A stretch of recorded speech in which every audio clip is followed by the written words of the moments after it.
The heavy crystal chandelier above the VIP bar of the Metropolitan Military Command Armory casts a sharp, brilliant light across the polished marble floor. The air was thick with the scent of roasted cedar, expensive cologne, stiff starch, and polished brass buttons. Surrounding us were 200 high-ranking military commanders, federal intelligence directors, foreign defense attachés, and corporate defense executives. I stood quietly near the marble balcony railing, wearing an immaculate, tailored dark navy silk evening gown, holding a simple glass of sparkling mineral water.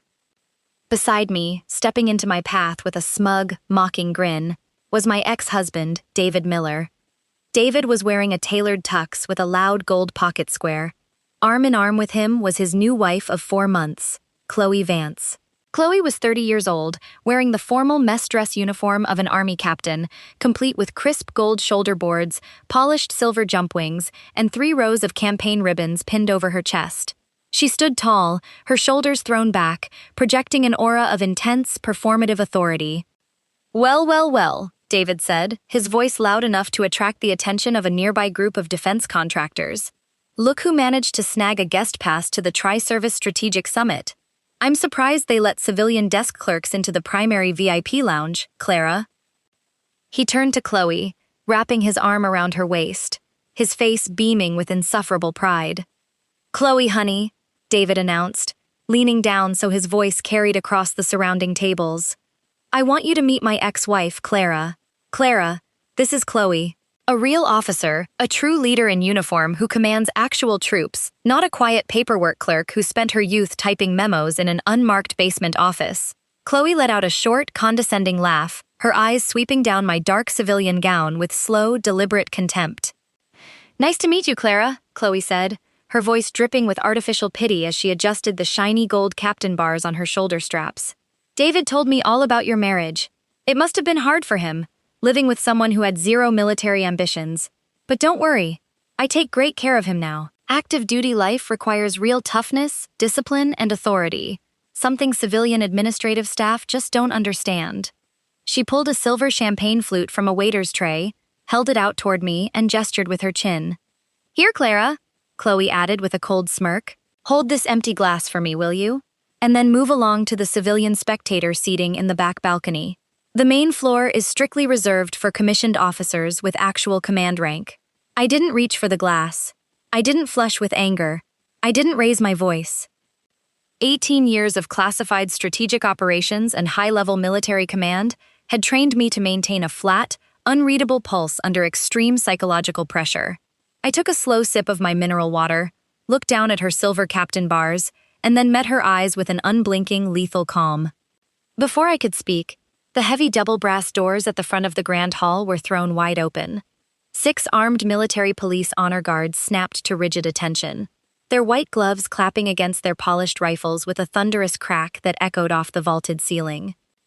Walking down the central carpeted aisle came 4-star General Marcus Sterling, chairman of the Joint Chiefs of Staff, surrounded by the entire Regional Operational Command.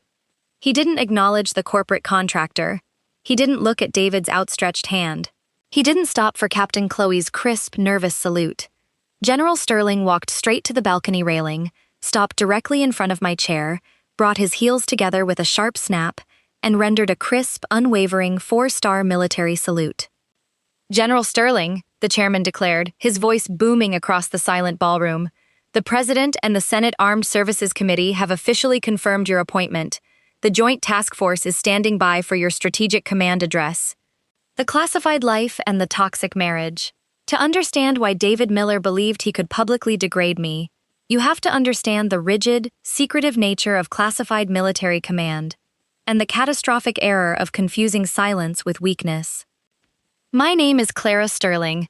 I am 42 years old, and for over 20 years, I have served as a commissioned officer in the United States Armed Forces. I was not a corporate consultant.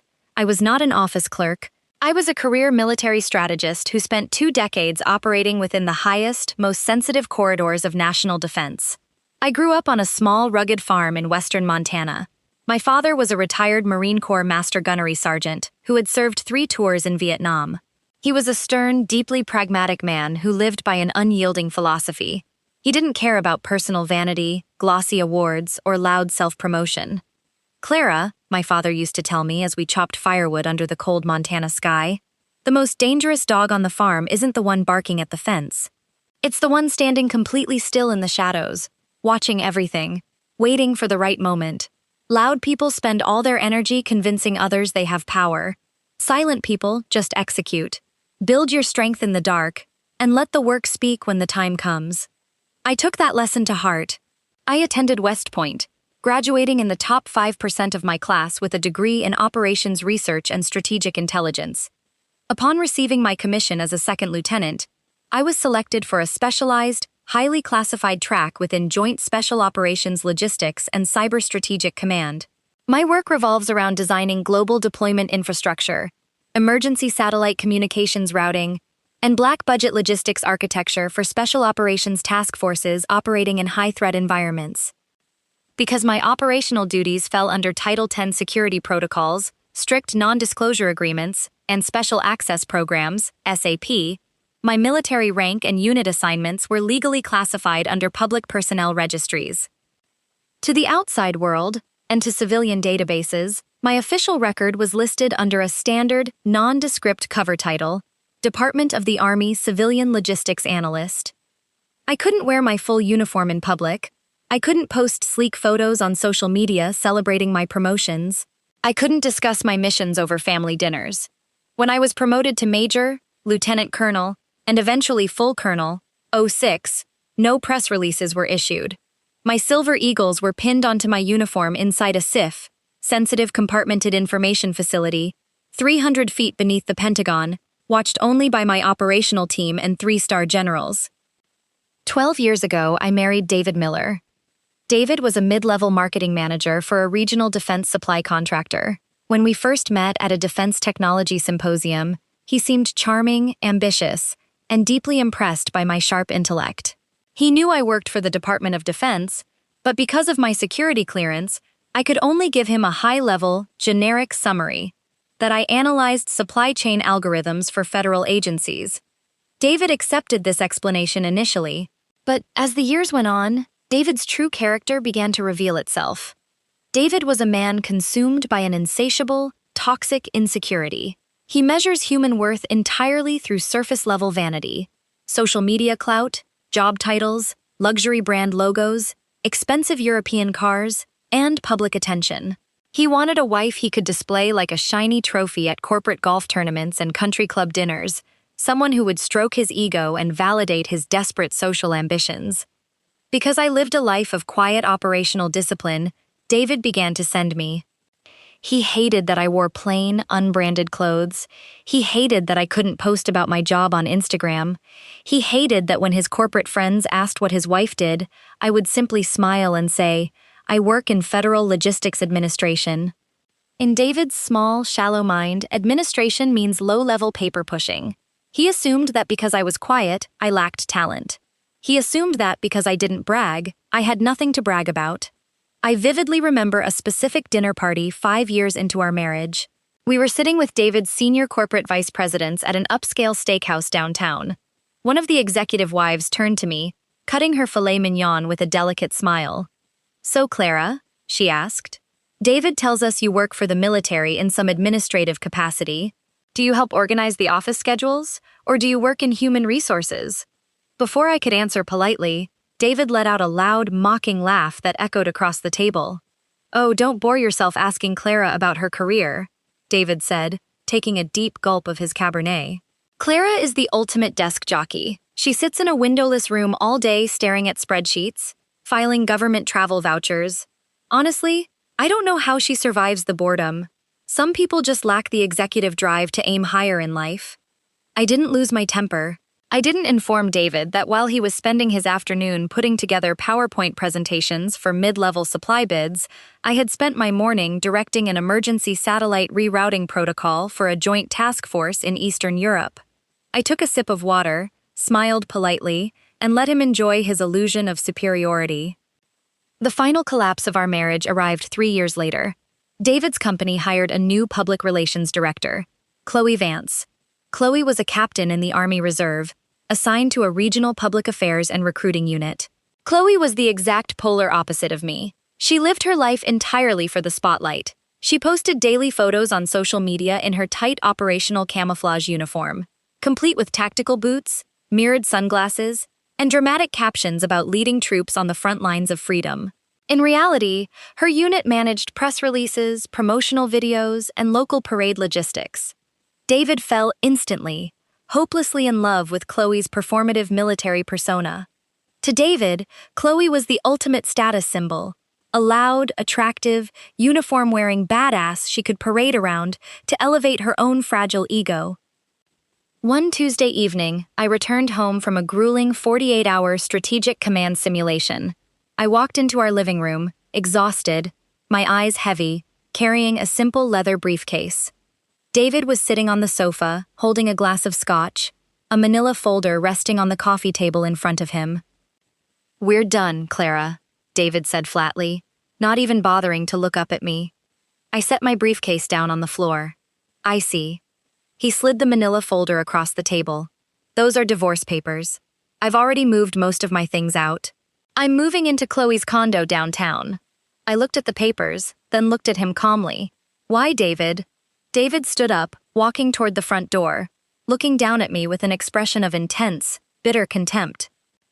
"Because I'm tired of living with a ghost, Clara," David spat, his voice trembling with anger. "I'm tired of having a boring, uninspiring wife who sits in an office cubicle all day filing paperwork. I deserve a real partner, a woman of action, authority, and status. Chloe is an active-duty army captain. She commands real respect. When I walk into a room with Chloe on my arm, people look at us with awe. When I walk into a room with you, people feel pity. You have no passion, no rank, and no presence. You're just a glorified secretary." I didn't argue, I didn't cry, I didn't drop my head in shame. "I wish you the best of luck, David," I said softly. He signed the papers, slammed the door behind him, and walked out of my life. Over the next 2 years following our divorce, David's life became a loud, public showcase of his new marriage.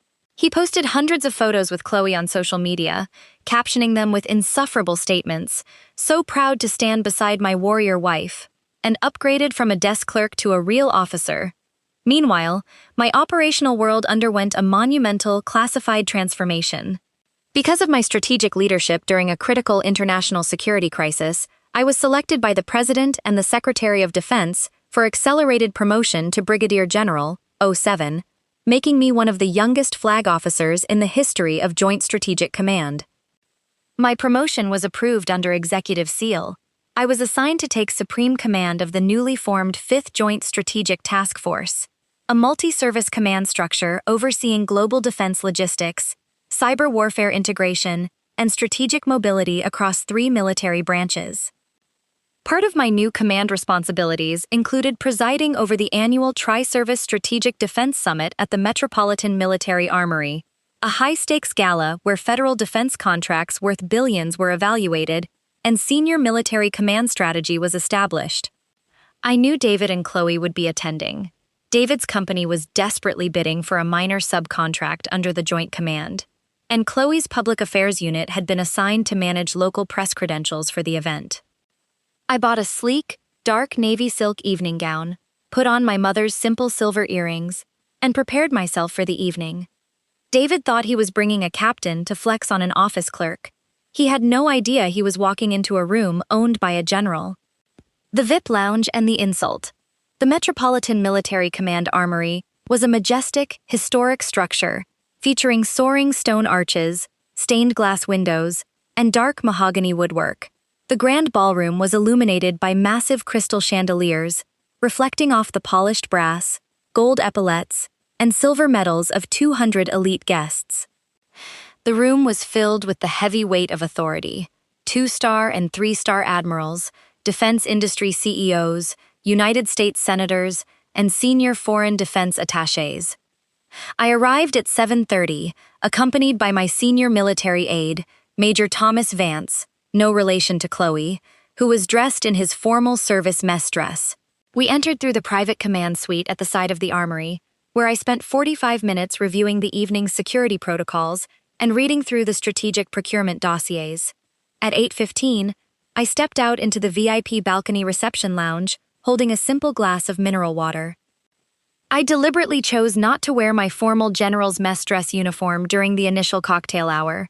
I wanted to observe the room quietly, read the social dynamics of the defense contractor, and enjoy 10 minutes of peace before my official command introduction at 9 o'clock. As I stood near the marble balcony railing, looking down at the bustling ballroom below, I heard the sharp, distinct sound of high heels clicking rapidly against the marble floor, accompanied by a familiar, arrogant male voice. "Well, well, well!" David's voice cut through the air, heavy with mocking sarcasm. I turned around slowly. David was standing 3 feet away, holding a glass of expensive scotch, wearing a tailored tuxedo with a loud gold pocket square. Standing beside him, clinging tightly to his arm, was Chloe. Chloe was wearing her full Army captain mess dress uniform. Her golden captain bars gleamed under the chandelier lights. Her silver jump wings were pinned immaculately over her left pocket, and her hair was pulled back into a tight, regulatory bun. She carried herself with an over-the-top, rigid arrogance, looking down her nose at everyone around her. "I don't believe my eyes," David sneered, taking a step closer, his eyes sweeping over my navy evening dress with contempt. "How on earth did an unemployed ex-wife manage to snag a civilian guest pass into the primary VIP lounge? Did you sneak in with the catering staff, Clara?" Chloe lets out a quiet, mocking chuckle, tossing her head back with a sharp, performative flourish. "David, please," Chloe said, her tone dripping with loud, artificial condescension. "Don't be mean. Maybe Clara is here working as an event organizer. You know how these civilian logistics clerks are. They love hanging around real military functions so they can feel important for an evening." Several defense contractors standing nearby turned to look at our group. David noticed the audience and instantly amped up his performative behavior, raising his voice so the surrounding guests could hear every word. "Everyone, take a look," David announced grandly, gesturing between me and Chloe with his scotch glass. "This right here is the ultimate life upgrade. On my left, my ex-wife Clara, a quiet, uninspired paperwork clerk who spent 12 years hiding behind a desk in a windowless office. And on my right, my wife Chloe, an active-duty Army captain, a real officer, a leader who commands soldiers, wears the uniform with pride, and actually serves this country." A few junior corporate executives pulled out their phones, chuckling nervously, while several senior officers standing nearby frowned, clearly disgusted by David's crude, unprovoked loudness. I stood completely still. My face remains an absolute mask of unyielding, stoic calm. "David," I said, my voice low, clear, and perfectly controlled. "This is a formal military command function. I suggest you lower your voice and refrain from making a scene." Chloe stepped forward, placing her hand on her hip, her face twisting into an expression of intense, sharp hostility. She stepped directly into my personal space, leaning down so her shiny captain bars were only inches from my face. "Listen to me, Clara," Chloe spat, her voice dropping into a harsh, commanding bark. "You don't get to give orders in a room like this. You are a civilian nobody. You don't wear a uniform. You don't hold a commission. You have 0 rank, 0 authority, and 0 standing in the military community." Chloe reached over to a nearby server's tray, picked up an empty, lipstick-stained champagne flute, and shoved it directly toward my chest. "Here, Clara," Chloe commanded loudly, her voice echoing across the balcony. "Make yourself useful for once in your life. Take this empty glass down to the service kitchen, and then remove yourself to the overflow spectator seating in the back of the room. This VIP lounge is strictly reserved for commissioned officers with actual command rank." David grinned triumphantly, folding his arms, looking at me as if he had just watched his new wife deliver a knockout blow. "You heard the captain, Clara," David smirked. "Take the glass and move along. Real officers need space to network with defense executives." I looked down at the empty champagne flute Chloe was shoving against my dress. I looked at David's smug, arrogant face. I looked at Chloe's gleaming gold captain bars. In that fraction of a second, I could have raised my voice. I could have pulled out my strategic command credentials. I could have ordered my military aide to have them escorted from the building. But 20 years of military command had taught me an absolute rule of warfare: never interrupt an enemy when they are actively walking into their own tactical destruction. I didn't take the glass. I didn't step back. Captain Vance, I said, my voice low, icy, and sharp as a razor blade.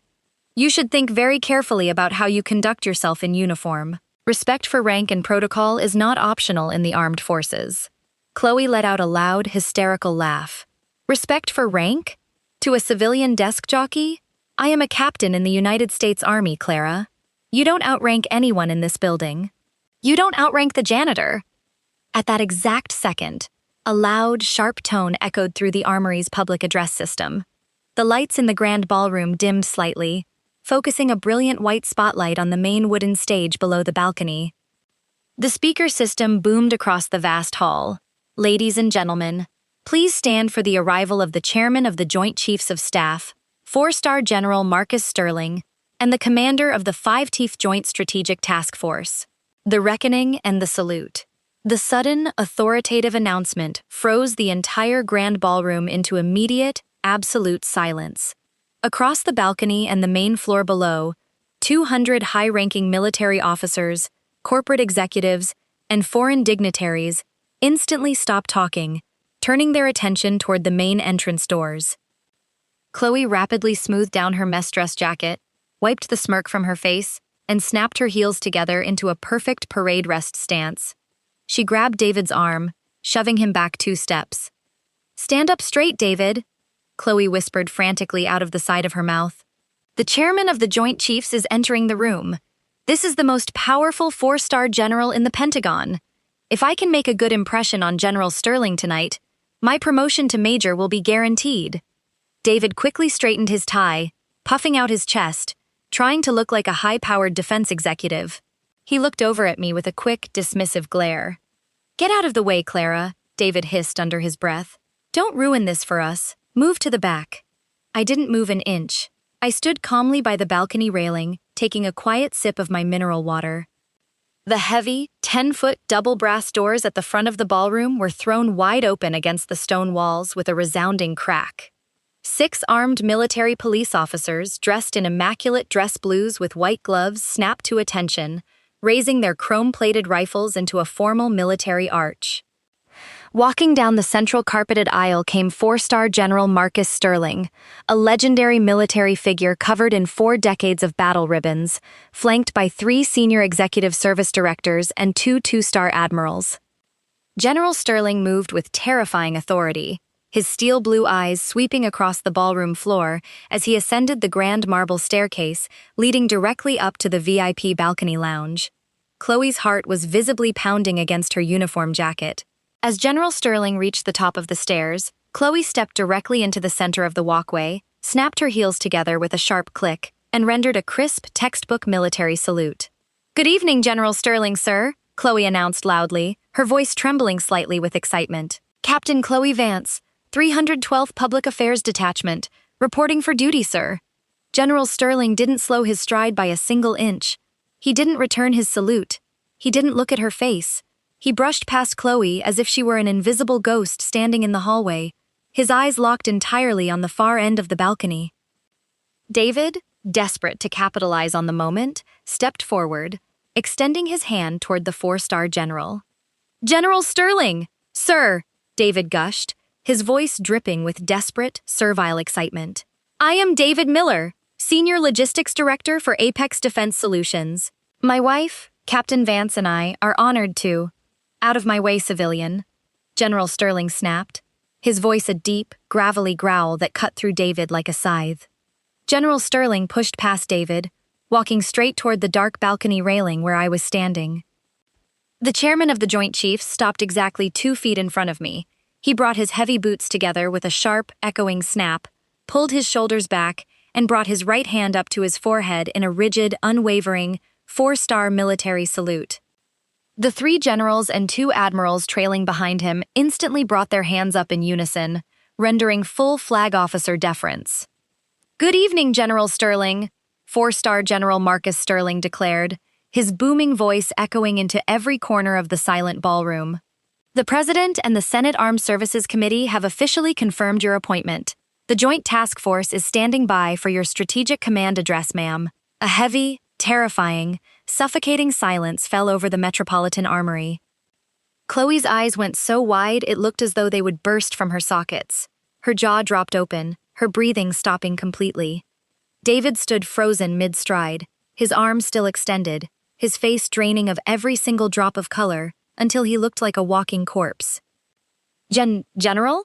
David stammered, his voice cracking into a high-pitched, pathetic squeak. Did you just call her General? General Sterling turned his head slowly, glaring down at David with eyes filled with absolute lethal contempt. I called her Brigadier General Clara Sterling, civilian. General Sterling stated coldly. She is the Supreme Commander of the 5th Joint Strategic Task Force. She oversees all strategic defense logistics, cyber warfare operations, and multi-service procurement across this entire region. Chloe let out a faint, terrified gasp, her knees visibly buckling beneath her uniform skirt. She had to grab the balcony railing to keep it from collapsing onto the floor. No, Chloe whispered, her voice shaking violently with sheer, unadulterated horror. No, she's a civilian. She's an administrative clerk. David said she was just a clerk. My senior military aide, Major Thomas, stepped forward, opening a thick leather executive binder stamped with 4 gold stars and the official seal of the Department of Defense. Major Thomas looked directly at Captain Chloe, his voice sharp, clear, and cold as ice. Captain Chloe Vance, Major Thomas declared, his words ringing out for every officer in the room to hear. Allow me to inform you of the military reality. General Clara Sterling has served 22 years on active duty. Her operational rank and command assignments were classified under Title 10 Special Access Programs. She outranks you by 4 assigned pay grades. Major Thomas turned a page in the binder, eyeing Chloe's uniform with severe military discipline. Under Article 89 of the Uniform Code of Military Justice, Major Thomas continued, it is a severe court-martial offense for a junior officer to treat a superior commissioned officer with disrespect, insolence, or contempt. Furthermore, under Article 133, Conduct Unbecoming an Officer, your public behavior tonight in full mess dress uniform is a catastrophic breach of military discipline. General Sterling glared down at Chloe, his face setting into a dark line of absolute rage. Captain Vance, General Sterling barked, his voice echoing like an artillery shell. Why did I just witness an active-duty captain attempting to hand an empty glass to the commander of the Joint Task Force? Chloe collapsed to her knees, tears of pure terror spilling down her pale face, her hands trembling so violently she couldn't keep them straight. General! Sir, ma'am, Chloe wept, her voice high-pitched and frantic as she looked up at me in absolute, desperate horror. I didn't know. I swear to God I didn't know. David told me you were just a desk clerk. He told me you had no rank. Please, General Sterling, please don't destroy my career. I'm sorry. I'm so sorry. David stood frozen beside her, looking at me with eyes filled with profound shock, horror, shame, and complete disbelief. The woman he had spent 12 years putting down, the woman he had mocked as a boring desk jockey, was one of the most powerful military commanders in the United States Armed Forces. Clara, David whispered, taking a shaky step toward me, holding out his hands in sheer despair. Clara, please, I'm your ex-husband. We were married for 12 years. There must be a mistake. I didn't mean those things I said. I looked down at David. I looked at Chloe weeping on the floor at my feet. My heart rate didn't elevate by a single beat. I looked at them with the detached, absolute calm of a commander observing a completed operation. There is no mistake, David, I said softly, my voice crystal clear. You spent 12 years believing that strength was about shouting, flexing, and posing for cameras. You confused my quiet discipline with weakness. You thought because I didn't brag, I had nothing to command. I turned to General Sterling. General Sterling, I commanded calmly. Yes, General? Sterling replied instantly. Captain Vance is to be relieved of his public affairs duties immediately, I stated flatly. Her conduct tonight will be referred directly to the Regional Inspector General for formal UCMJ disciplinary proceedings under Articles 89 and 133. Consider it done immediately, General, Sterling nodded firmly. I then turned my gaze to David, whose face was completely drained of life. And as for Apex Defense Solutions, I added, looking at David's corporate badge, Major Thomas, review all pending subcontract bids submitted by Mr. Miller's firm. Any company represented by executives who demonstrates severe ethical deficiencies and lack of basic respect will be disqualified from federal consideration. Understood, General, Major Thomas replied, marking the dossier with a red pen. David gasped, grabbing his chest, staggering back against the wall, as he realized that not only was his personal pride destroyed, but his entire corporate career had just been reduced to ashes in 5 seconds. I adjusted the simple silver earrings my mother had given me, smoothed down my navy evening gown, and looked at the 4-star general. "Shall we proceed to the command address, General Sterling?" I asked calmly. "Lead the way, General," Sterling replied, stepping aside and offering a crisp bow of respect. I walked past David, past Chloe weeping on the floor, down the grand marble staircase, and stepped up onto the main command stage under the blinding lights of the armory.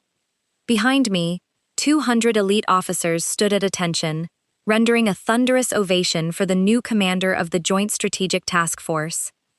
The aftermath and the higher ground. The fallout from that evening at the Metropolitan Military Armory was swift, absolute, and completely catastrophic for both David Miller and Chloe Vance. In the military and defense contracting communities, word travels at light speed. By 8 o'clock the following morning, the story of the public affairs captain who tried to order a 4-star brigadier general to carry his trash had spread across every military base, Pentagon office, and defense firm in the country. The military disciplinary process for Chloe was pending. Under UCMJ Article 89, disrespect toward a superior commissioned officer, and Article 133, conduct unbecoming an officer, Captain Chloe Vance was formally court-martialed by the Regional Command Board. Her promotion track to major was permanently canceled. She was stripped of her public affairs billet, given a formal letter of reprimand placed permanently in her official military personnel file, and reassigned to a remote, low-level administrative supply warehouse in northern Alaska to serve out the remainder of her service obligations. Her loud, performative social media presence vanished overnight. For David, the consequences were equally devastating. When the senior executive board at Apex Defense Solutions learned that David had publicly insulted the supreme commander of the Joint Task Force, resulting in the immediate disqualification of their $50 million defense subcontract bid, David was summoned to the CEO's office and summarily fired on the spot for gross professional misconduct and bringing extreme disrepute to the firm. Deprived of his high-paying corporate salary and realizing that his reputation in the defense industry was completely destroyed, David was forced to sell his luxury European sports car and put his downtown condo up for sale. Chloe, realizing that David's wealthy executive lifestyle was completely ruined and facing her own humiliating military banishment to Alaska, filed for divorce 3 months after the gala, ending their short-lived, performative marriage in bitter, petty legal arguments over debt. 4 months after the summit, I was sitting in my executive office on the top floor of the Joint Strategic Command headquarters overlooking the Potomac River. Outside my floor-to-ceiling windows, military helicopters hovered silently over the skyline, and naval vessels moved smoothly down the river, part of a massive, living defense network that my staff and I manage every single day. My military aide, Major Thomas, gently knocked on the doorframe, walking into the room holding a single piece of personal mail. "General," Major Thomas said, setting the envelope on my desk. "This was sent to the general receiving desk. It's from your ex-husband." I picked up the envelope. Inside was a 3-page handwritten letter from David. His handwriting was erratic, shaky, and desperate, a tragic contrast to the arrogant, smug man who had confronted me at the gala. It reads, "Clara, I am writing this letter because I am an utterly broken man. I have lost my job, my home, my reputation, and my self-respect. I sit in a tiny 1-bedroom apartment every night, looking back at the 12 years we spent together, and I am consumed by an unbearable weight of shame. I was so blind, Clara. I was so insane, stupidly obsessed with loud titles, flashy clothes, and public applause, that I failed to see that I was married to a giant. I thought Chloe's loud uniform made her important, while I treated your quiet, incredible service as something small. You were a colonel, a general, controlling national security, while I was strutting around corporate steakhouses boasting about supply bids. I humiliated myself, Clara. I destroyed my own life because I confused silence with weakness. I don't expect you to forgive me. I know I don't deserve your grace. But if there is any piece of the woman who used to love me left inside you, please, I beg of you, grant me one chance to apologize in person. David. I read those words under the soft LED lights of my office. I didn't feel a rush of spiteful triumph. I didn't feel malicious joy. I felt only a quiet, peaceful sense of finality. The lingering ghosts of a difficult past were officially gone. I picked up my pen, wrote a single sentence on a plain index card, slipped it into an envelope, and addressed it to his apartment. The note read, "True authority never needs to shout, David. I wish you peace." I placed the envelope in the outgoing mail tray, closed his letter, and locked it inside my desk drawer beside my father's old Marine Corps dog tags.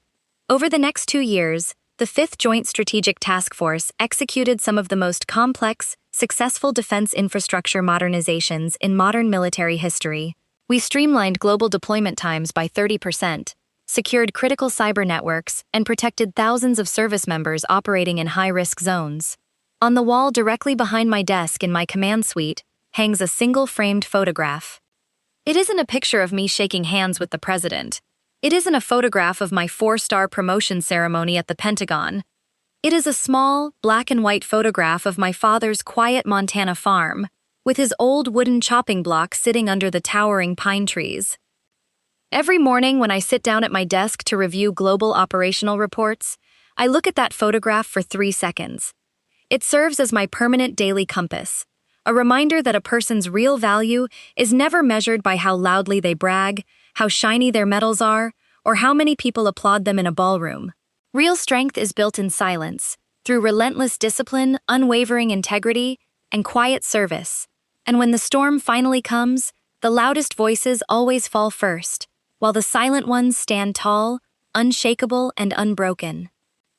Leave the word honor in the comments right now if you believe that true human strength and authority are proven through quiet hard work, character, and discipline, never through loud bragging, putting others down, or performative status.